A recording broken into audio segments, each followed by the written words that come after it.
Good morning and welcome to Coffee and a Card. I have pre-recorded this video, so I'm not coming at you live, but I do plan on being able to check comments and answer questions, so be sure and drop a comment below and let me know where you're tuning in from, what's in your cuppa, and be sure and let me know if you have any questions about today's card. As I had mentioned earlier, I am going to be talking about the Give It A Whirl dies. I had seen these in the catalog and wasn't real sure about it, and recently Sarah Douglas, the CEO of Stampin' Up!, showed these, and that convinced me that I need these dies. So let me show you how they work. First, I'll show you a couple of cards that I've made using these dies, and so they're fun because you can make this spinning wheel and you can stamp or punch or whatever, different things that will show up in the window as you're turning the wheel.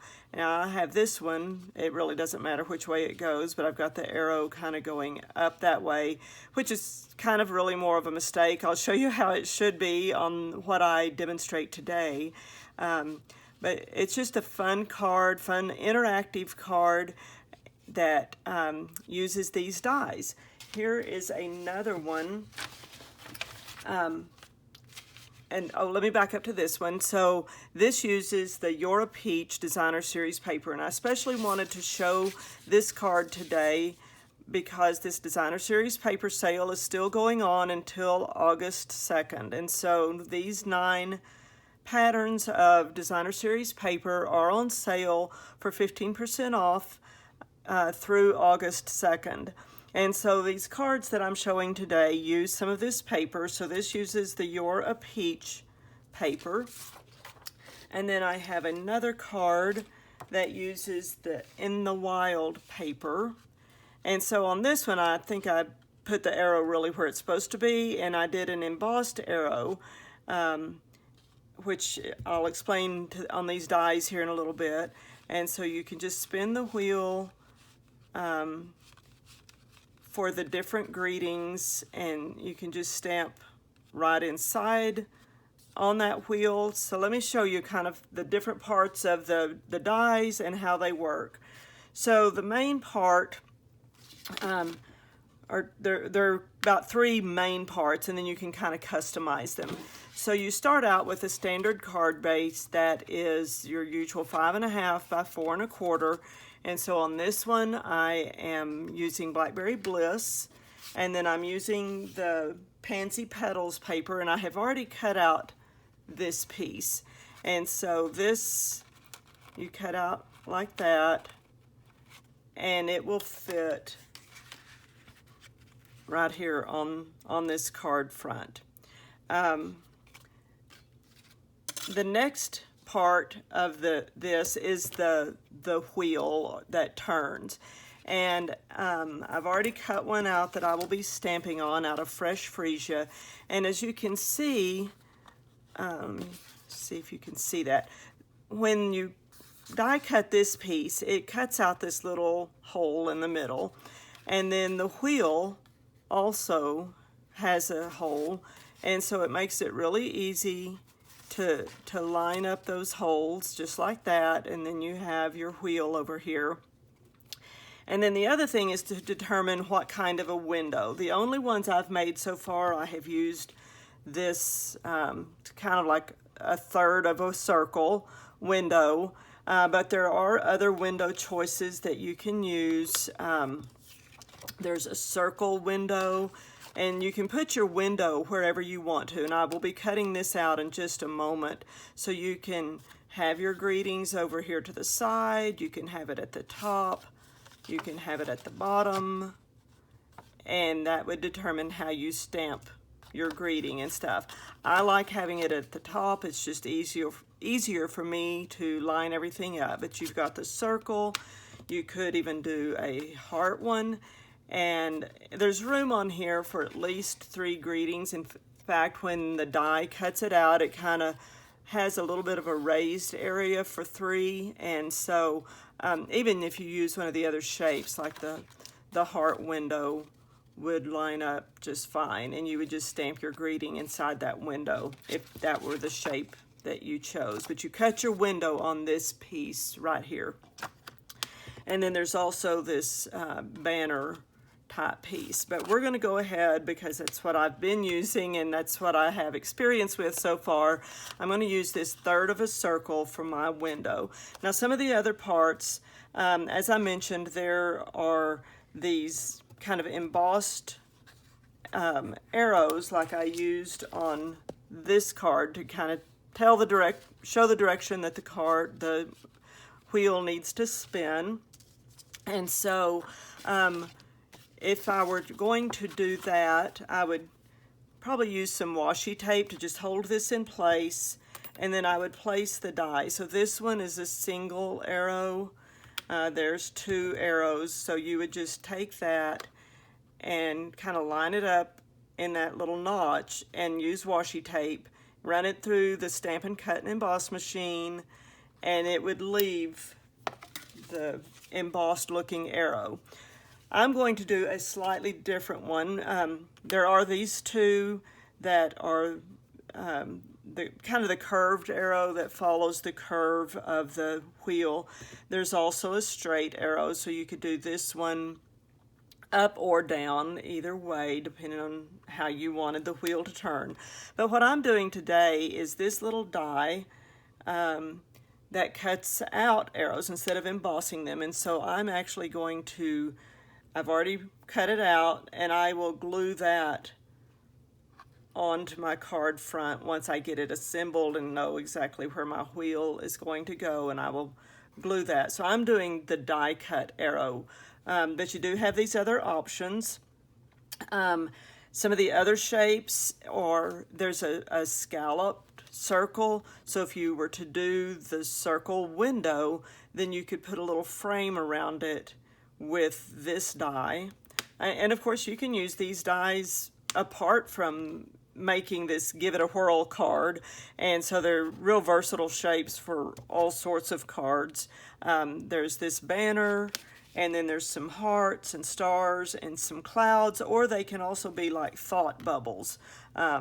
So you could have like a person, that's been stamped or whatever, and maybe what goes through the little frame would be more like thought bubbles, or something like that. There's all kinds of options with this set of dies. There's a lot of dies in here and a lot of these moving parts, so I wanted to kind of show you what was involved. So I've already cut this one out of the Fresh Freesia, and I've already cut my main card front piece, but I do still need to do the window, so I'm going to show you how I do that. So let me get this out of the way.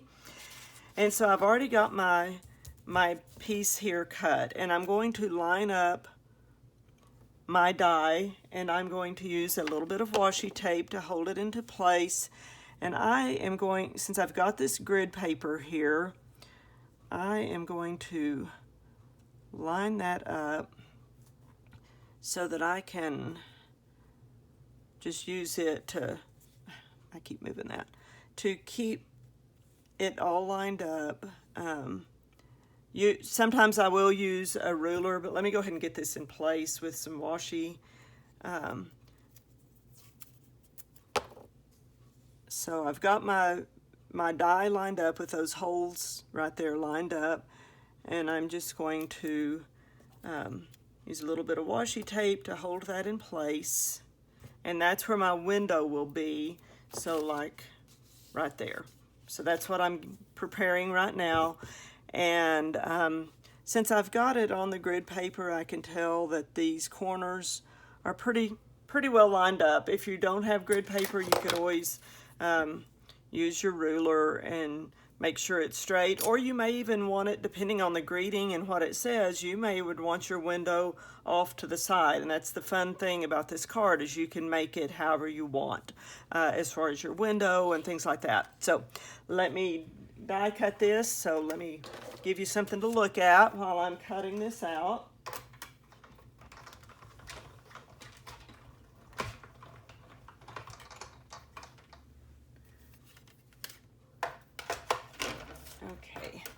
So I just used the boss to cut this out. So now I have my window, and that's how that will go. You can use this for another piece. One thing that I do sometimes if I'm cutting out just a little scrap with this is, or I will cut it out of a scrap to kind of get placement for my stamps and everything. But I have found whenever I'm stamping my greetings, because now this will go behind here like that. And so I'm going to stamp my three different greetings in here. And I have found that what works easiest for me when I'm especially doing this particular window, like I say, I haven't played with the other windows, I just put a little pencil mark to show the edges. I need to make sure I'm staying scooted up. To show where that window is, and then I can just go back and erase those once I've done my stamping. So I realized when I was playing with this design earlier, I really wanted to do this greeting, which is from the Pansy Patch stamp set, but it's too big for this window. So it worked out well because you're spinning the wheel to split this up. So I'm going to use a marker to color this one. And so since I'm going to be spinning down, I want it to say the little things you do, and then the next window will say make such a big difference, and then the final window can say thank you. And so I'm going to use a marker and just color the first part of this greeting with Blackberry Bliss marker. So I'm just coloring over that.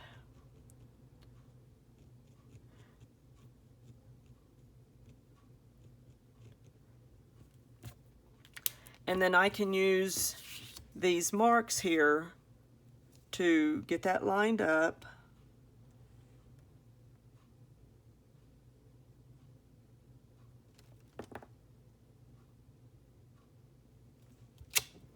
So I've got the little things you do. Now I need to clean off my stamp. And because it's now wet, I really want to stamp it off onto some scratch paper to make sure I have no remaining ink. There is a little bit on there, and I sure don't want that to come off in my next window. So I'm gonna make sure that gets all stamped off and is not leaving any marks, and it looks like it's getting pretty clean. I'm not seeing any marks now, so I think it's safe. So now I will turn it to this next one, and now I'm going to color the bottom part of this stamp. I need to make sure I'm staying lined up here. Let me tilt that just a bit. There we go. So I'm going to color the bottom part of the stamp now.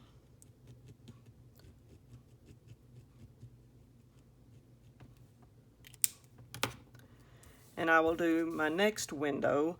And again, I'm using these little marks that I made.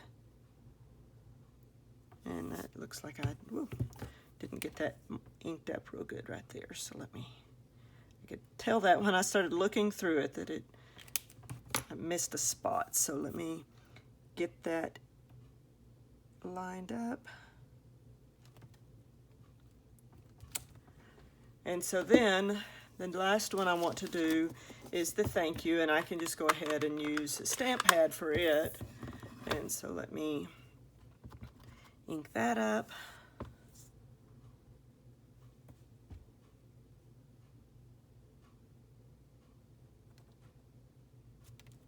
So I've got my thank you.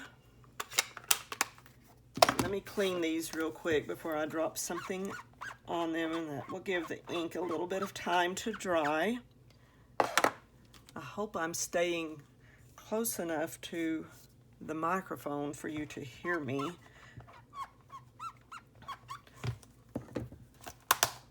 Okay, so now we have this, and I just need to use my white eraser and get those little marks off of the wheel, because I don't want those to stay on there. So I'm just erasing those little guide marks.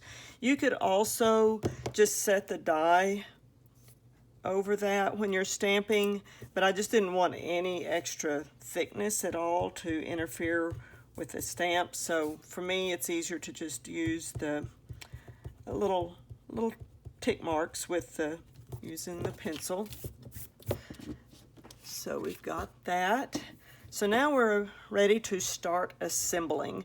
Now I want to add a little bit strip of one of the other patterns of this paper. So I'm just going, since I've got my green top glue out, I am just going to add it. I have cut this a little wider than I need, so I will be trimming a little bit off. So let me use my grid paper here to get that lined up well. And let me scoot up a little bit. I'm not sure I'm staying in the camera well, so let me try that. So I'm just going to line it up right here and across there. And then I can just trim off that little bit. And then I'll put ribbon over that. So let me get some glue dots. Now, a couple of things that you will really need to have to make these cards, and I will show you why in just a moment. Let me go ahead and get this ribbon on here. I'm using early evergreen ribbon on this because that's the color that's in the background, and I'll tie my cheater bow in just a moment. So to assemble this, there's a couple of things that you really need to have. One of them are the round and square brads, and so these have black and white brads, that square as well as round ones, and I'm going to use the little round white brad for this. And that's how all of this works together. So I'm going to line up those holes, put my brad through there, and just press it down. And you don't want it so tight that it can't spin. You do want to be able to spin it. So there's that assembly. Now the other thing that you really need that makes this type of a card so much easier are our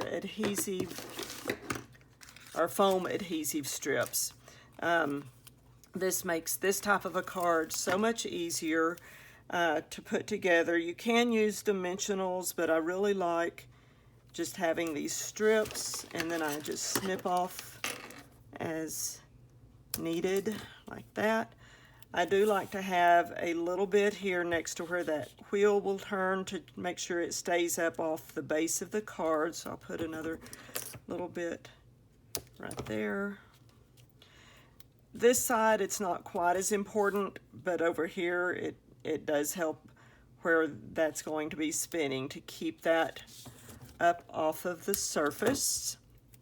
I'll go ahead and put this one over here, and then let me get another bit. I like to put some across the bottom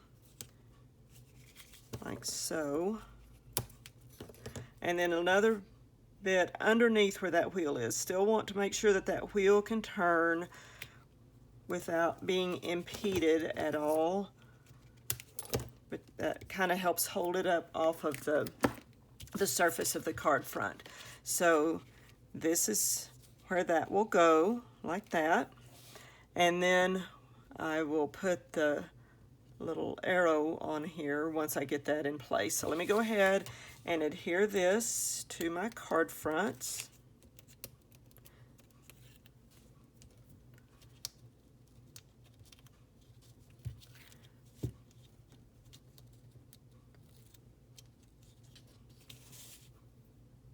I'm just peeling off the backing right now.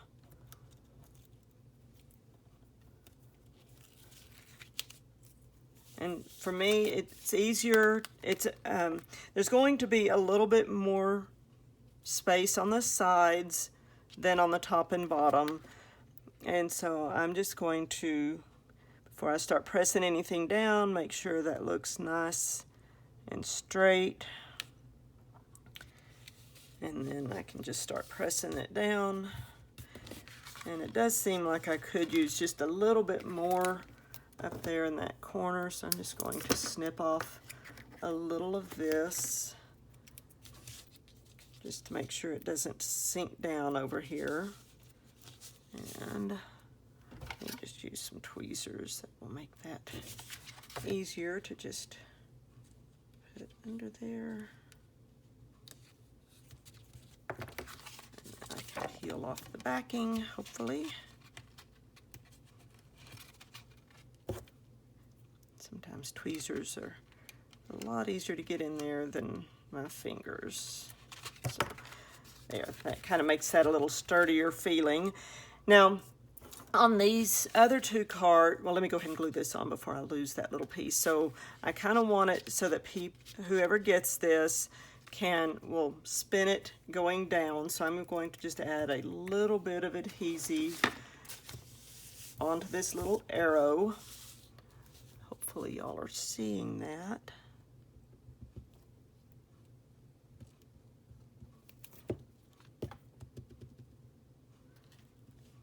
And I'll just place it right there.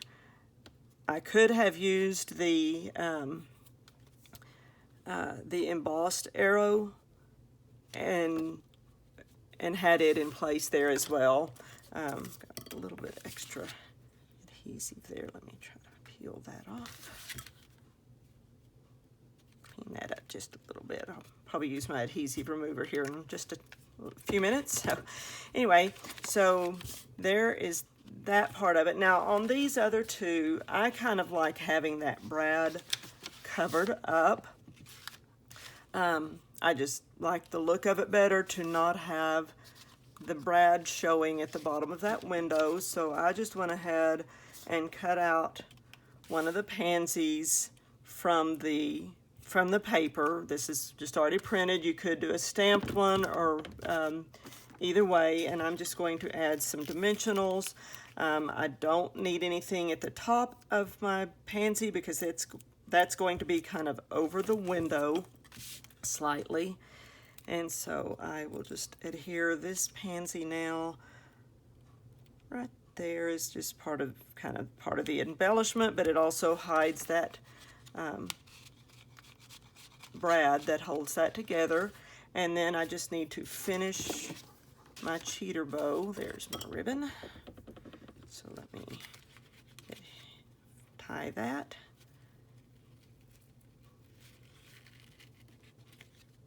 And trim that off a little bit.